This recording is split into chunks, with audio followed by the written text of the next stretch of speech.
بسم اللہ الرحمن الرحیم 11 محرم الحرام کے واقعات۔ کربلا کا صحرائی میدان ہے۔ 11 محرم کا دن ہے، صبح کا وقت ہے، مگر فضا میں ایک عجیب تاریکی سی چھائی ہوئی ہے۔ کسی کو یہ معلوم نہیں کہ سورج طلوع ہوا بھی ہے یا نہیں۔ فضا میں خون کی خوشبو پھیلی ہوئی ہے۔ آسمان سے تمام رات قطرے قطرے کی صورت میں خون برستا رہا۔ ظالمین کے خیام پر بھی خون کے نشان موجود ہیں۔ کائنات کا ماحول انتہائی سوگوار ہے۔ کوفہ اور شام کے ظالمین کے خیمے میدان جنگ سے کافی دور لگے ہوئے ہیں۔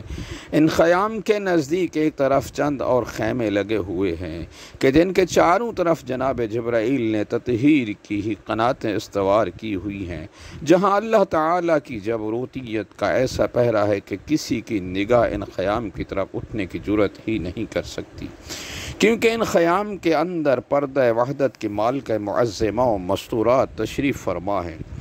ظالمین کے ان خیام کے درمیان میں عمر ابن سعد بن ابی وقاص ملعون کا خیمہ لگا ہوا ہے۔ اس ملعون کے خیمے کے سامنے باہر ایک کرسی لگا دی گئی۔ اس کرسی کے ارد گرد کوفی اور شامی سرداروں کا ہجوم ہے۔ یہ سبھی ملاعین اس انتظار میں کھڑے ہیں کہ عمر ابن سعد ملعون اپنے خیمے سے باہر آئے اور تازہ احکامات صادر کرے اور آئندہ کے پروگرام سے ہمیں آگاہ کرے۔ کچھ دیر کے بعد عمر ابن سعد ملعون اپنے خیمے سے باہر آیا تو تمام ظالمین نے نعرہ تکبیر بلند کیا۔ دوسری طرف مستورات توحید و رسالت کے خیام میں خوف اور دہشت سے معصوم بچوں کے دل دھڑکنے لگے۔ یہ بھی بتاتا چلوں کہ اس وقت پاک پردہ داران توحید و رسالت کے خیام ظالمین کے خیام سے ایک فرلانگ دور لگے ہوئے تھے، اور اصل مقتل گاہ سے ان کا فاصلہ 3 یا 4 فرلانگ تھا، یعنی آدھے کلومیٹر سے کچھ کم فاصلہ تھا۔ ملعون ازل سنہری کرسی پر آ کر بیٹھ گیا اور اس نے تمام ظالمین کے سامنے تقریر کی۔ اس کے بعد اس ملعون نے حکم دیا کہ سب سے پہلے تمام شہدائے کربلا کے سر ان کے جسم ہائے اطہر سے جدا کر کے میرے سامنے لائے جائیں، کیونکہ میں یہ چاہتا ہوں کہ انعام افراد کی بجائے قبائل کے حساب سے دیے جائیں۔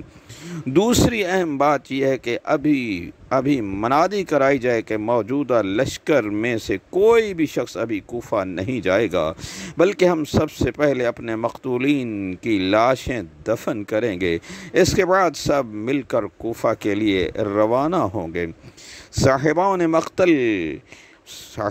مقاتل بیان فرماتے ہیں کہ یہ حکم سنتے ہی سب ملائین اپنے خیام سے یوں باہر نکلے کہ جس طرح ٹڈی دل یا مکڑی کسی جگہ سے اچانک نکل کر فضا میں بکھر جاتی ہے۔ کسی کے ہاتھ میں کوئی تحفہ تھا اور کسی کے ہاتھ میں کوئی تحفہ تھا۔ تمام ظالمین میدان میں جا کر بے کفن لاشوں پر ٹوٹ پڑے۔ اب وہ کیفیت بیان کرنے کی مجھ میں تاب ہی نہیں کہ ان ملعین نے کتنے ادب و احترام سے مقدسان کائنات کے پاک سر وصول کیے۔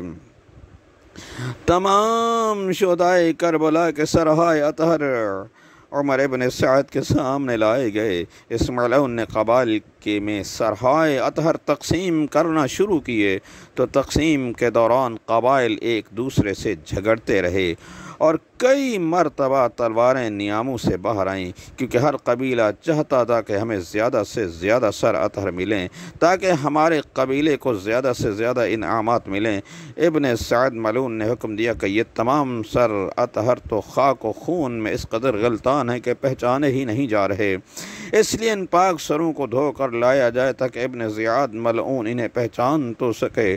تھوڑی دیر بعد مظلومین دہر کے پاک سر دھو کر دوبارہ اس ملعون ازل کے سامنے پیش کیے گئے۔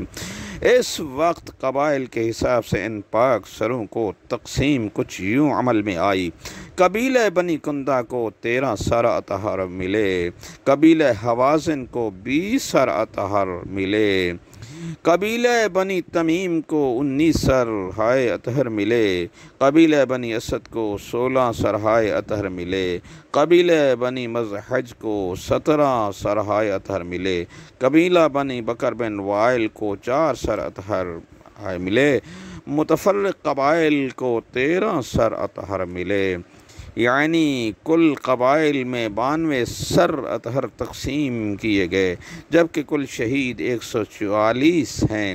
52 شہداء 52 شہداء ایسے ہیں کہ جن کے ورثاء نے یا ان کے قبائل کے لوگوں نے ان کے جسم سے سر جدا نہیں کرنے دیے اور نہ ہی تقسیم ہونے دیے تھے۔ جب بظاہر بیوارث شہداء کے سر اطہر قبائل میں تقسیم ہو چکے تو ان ملاعین نے فخریہ انداز میں انہیں معراج کی منزل پر بلند کیا۔ پھر عمر ابن سعد ملعون نے حکم دیا کہ اپنے مقتولین کی لاشیں دفن کرو، کیونکہ میدان میں ہزاروں لاشیں بکھری ہوئی ہیں۔ تمام قبائل نے جا کر اپنے قبیلے کے مقتولین کی الگ الگ اجتماعی قبریں تیار کیں، اس لیے بڑی بڑی قبریں کھودی گئیں۔ قبریں کھودنے کے بعد تمام لاشوں کو ان کے قبروں کے سامنے لا کر رکھ دیا گیا، اور عمر سعد ملعون سے کہا گیا کہ وہ تمام مقتولین کی نماز جنازہ پڑھتا جائے تاکہ ان کی عزت و احترام سے دفن کیا جائے۔ جناب پاک فضہ بی بی سے روایت ہے کہ جب وہ ظالمین اپنے مقتولین کی قبریں تیار کرنے، لاشوں کو قبروں کے سامنے رکھنے اور لاشیں دفن کرنے میں مصروف تھے، مجھے معظمہ بی بی عالیہ بی بی کی اس وقت کی بے قراری نہیں بھول سکتی۔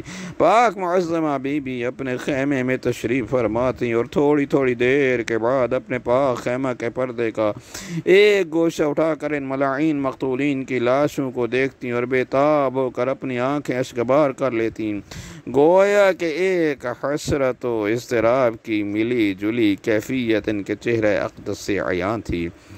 میں یہ منظر دیکھ کر آپ کے قریب گئی اور عرض کرنے لگی کہ میری پاک ملکہ معظمہ، آپ بار بار کیا دیکھ رہی ہیں؟ پاک معظمہ نے رو کر فرمایا کہ فضہ، ہر مقتول کے وارث اس کی لاش دفن کرنے کے لیے نہایت ادب و احترام سے اٹھا کر لے جا رہے ہیں۔ ایک موہوم سی امید پر ہم یہ دیکھ رہے ہیں کہ کیا کوئی میرے بھائی کی لاش بھی دفن کرتا ہے یا نہیں؟ کیا کسی شخص کو ان کی قرابت داری رسول کا خیال بھی آتا ہے؟ کیا کسی کو ان کی غریب الوطنی اور بے کسی کا احساس بھی ہوتا ہے یا نہیں؟ مگر میں نے کئی بار دیکھا کہ یہ سب لوگ اپنے مقتولین کی لاشوں کو دفن کر رہے ہیں، میرے فخر و روزگار اور حسین بھائی کی طرف کوئی توجہ بھی نہیں دے رہا ہے۔ ذرا دیکھو تو صحیح کہ میرے بھائی کی لاش کس طرح غربت اور بے کسی کی حالت میں زمین پر پڑی ہے۔ یہ تو عرش معلیٰ کے مکین تھے، اور مجھے امید تھی کہ انہیں نواسۂ رسول سمجھتے ہوئے کوئی نہ کوئی تو دفن کرنے کے بارے میں سوچے گا اور اس غریب دیار پر ترس کھاتے ہوئے ان کی تجہیز و تدفین کرے گا، مگر ہمیں یہ تو معلوم ہی نہیں تھا کہ ان کی تلقین کرنے کی بجائے ان کے جسم اطہر سے لباس بھی اتار لیا جائے گا۔ ذرا دیکھو تو صحیح کہ میرے جوان بیٹے علی اکبر کی لاش کیسے کس پرسی کی حالت میں زمین پر پڑی ہے۔ کیا میں نے اسے اسی دن کے لیے پالا تھا؟ میں نے تو اسے ناز و نعمات میں پروان چڑھایا تھا، نگاہ بد سے محفوظ رکھنے کے لیے اسے پردوں میں چھپائے رکھا، زندگی بھر اس کی ناز کے ناز مانتی رہی، مگر اب ہم دیکھ رہے ہیں کہ یہ لوگ اپنے کوئی لاشیں تو دفن کر رہے ہیں، مگر میرے لخت جگر شہزادے علی اکبر کی لاش ویسے ہی بے گور و کفن میدان میں پڑی ہے۔ اس طرح سب ظالمین کی لاشیں دفن ہوتی نہیں۔ معظمہ عالیہ بی بی اسی امید میں رہیں کہ شاید یہ لوگ اپنے لوگوں کو دفن کرنے کے بعد ہمارے پیارے احباب کو کی لاشوں کو دفن کر دیں گے، مگر ظالمین اپنے مقتولین کے جنازے پڑھتے رہے اور انہیں دفن کرتے رہے۔ امام مظلوم کے اعوان و انصار میں سے کچھ شہداء کے اہل قبیلہ نے ان کی لاشوں کی تدفین بھی کی۔ جناب حر کے قبیلے کے لوگوں نے جناب حر علیہ السلام کی لاش دفن کی۔ چند لاوارث شہداء کے علاوہ سب لاشیں دفن ہو گئیں، مگر کسی شخص نے پاک گھر کے مقدس افراد میں سے کسی ایک فرد کی طرف بھی توجہ نہیں دی۔ اسی طرح لاشوں کی تدفین میں ظہر کا وقت ہو گیا، سب ملائن نماز کی تیاری میں مصروف ہو گئے۔ پاک معصومہ عالیہ بی بی نے اپنے خیمہ گاہ کو خیمہ کا گوشہ ہٹا کر دیکھا تو اس وقت تک تمام ملائین کی لاشیں دفن کی جا چکی تھیں۔ تب آپ نے جناب فضہ سے فرمایا کہ جا کر عمر ابن سعد ملعون کو ہمارا یہ پیغام دو کہ اگر تمہاری اجازت ہو تو ہم پردہ دار مل کر اپنے احباب اور بھائیوں اور بیٹوں اور شہزادوں کی لاشیں دفن کرنا چاہتے ہیں۔ ہم تمہیں کوئی تکلیف نہیں دیں گے اور نہ ہی میدان کربلا میں زیادہ گریہ زاری کریں گے، بلکہ خاموشی اور صبر و تحمل سے ہی یہ کام انجام دیں گے۔ جناب فیض پاک نے عمر ابن سعد ملعون تک جب یہ آپ کا پیغام پہنچایا تو انہوں نے کوئی پرواہ نہ کی اور جواب میں اتنا کہا کہ اب بہت دیر ہو چکی ہے، کیونکہ ہمیں ابھی کوفہ جانا ہے، اس لیے ہمارے پاس وقت نہیں ہے۔ ملک عالمین معظمہ بی بی کی خدمت اقدس میں عرض کریں کہ اب فوراً تیاری کریں کہ ہم نے آپ کو ابھی اور اسی وقت کوفہ لے جانا ہے۔ جناب عالیہ معظمہ بی بی نے فرمایا کہ ابن سعد ملعون تک ہمارا پیغام پہنچائیں کہ باللہ علیکم الا ما مررتم بنا علی القتلى، ہم تمہیں اللہ کی قسم دے کر کہتے ہیں کہ ہمیں ان خیام میں سے حملوں پر سوار کرنے کی بجائے پہلے ہمیں مقتل گاہ تک جانے دیا جائے۔ یہ فرمان سننے کے بعد اس ملعون اصلی نے بے اعتنائی سے جواب دیا کہ ہمیں دیر ہو جائے گی، اس لیے وقت کی کمی کی وجہ سے آپ کو یہ اجازت نہیں دے سکتا۔ اس وقت معظمہ بی بی نے چہرہ اقدس پر اپنے پاک بابا کہ جلال الہی کی سرخی نمودار ہوئی اور عالم جلال میں فرمایا کہ ملعون اصل ذرا عقل کے ناخن لو اور اس حقیقت کو تسلیم کرو کہ ہم تمہارے پابند نہیں ہیں، بلکہ ہم تو تسلیم و رضائے الہی کے اسیر ہیں۔ تم ہمیں کسی کام کے لیے مجبور نہیں کر سکتے، اور اگر ہم چاہیں تو ایک لمحہ میں تمام کائنات کو فنا کر دیں، مگر مشیت الہی پر قائم رہنا اور حکم الہی کی پابندی ہم پر فرض ہے۔ لیکن ہم اپنے بھائیوں اور بیٹوں کی لاشیں کی زیارت کیے بغیر یہاں سے ہرگز نہیں جائیں گے۔ عمر ابن سعد ملعون سمجھ گیا کہ یہ مقام جلال ہے، اور جب بھی پاک گھر کے کسی فرد کو جلال آ جائے تو اس سے کوئی بات منوانا ناممکن ہوتا ہے، اور جب عالم کرم میں ہو تو پھر غربت اور مظلومیت بھی پسند کر لیتے ہیں، اس لیے اب انہیں مجبور نہیں کیا جا سکتا۔ اس حقیقت کو سمجھتے ہوئے اس نے کہا کہ آپ جیسے پسند فرمائیں ہم ویسے ہی کریں گے۔ اللہ پاک معظمہ عالیہ بی بی نے تمام پاک مستورات کو حکم دیا کہ اپنے معصوم بچوں کو اٹھا لیں، جو بچے پیدل چل سکتے ہیں انہیں ساتھ لے کر ردائے تطہیر کے پردہ میں مقتل گاہ کی طرف چلیں۔ کوئی مستور پردے کی فکر نہ کرے، ہم سب کے پردہ خزاں میں نے کسی مستور پر کسی ملعون کی نگاہ پڑ ہی نہیں سکتی۔ تاریخ بتاتی ہے کہ پردہ توحید اور رسالت کو خیام میں سے ہی محملوں پر سوار کیا گیا تھا، کیونکہ یہاں سے گنج شہداء کا فاصلہ آدھے کلومیٹر سے کچھ کم تھا۔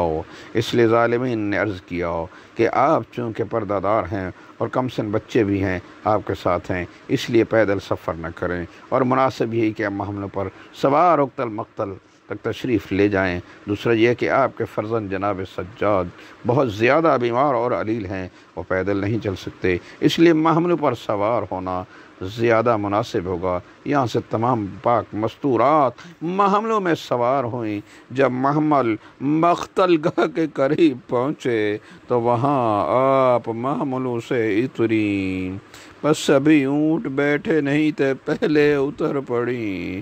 پردہ وحدانیت کی وارث مالک مستورات تطہیر کا پردہ ہٹا کر مقتل کی طرح روانہ ہوئیں۔ جناب فضہ پاک اس منظر کو کچھ یوں بیان فرماتی ہیں کہ کس قدر افسوس کا مقام ہے کہ جن کا تمام گھر شفیع المذنبین ہو، آج اس مقام پر ان کی سفارش کرنے والا ہی کوئی نہیں، اور نہ ہی ان کا کوئی ضامن ہے۔ جو پاک مستورات خود قدیم الاصل اور کریم الفرع ہیں، ان کی شان اور عظمت کا لحاظ رکھنے والا بھی کوئی نہیں۔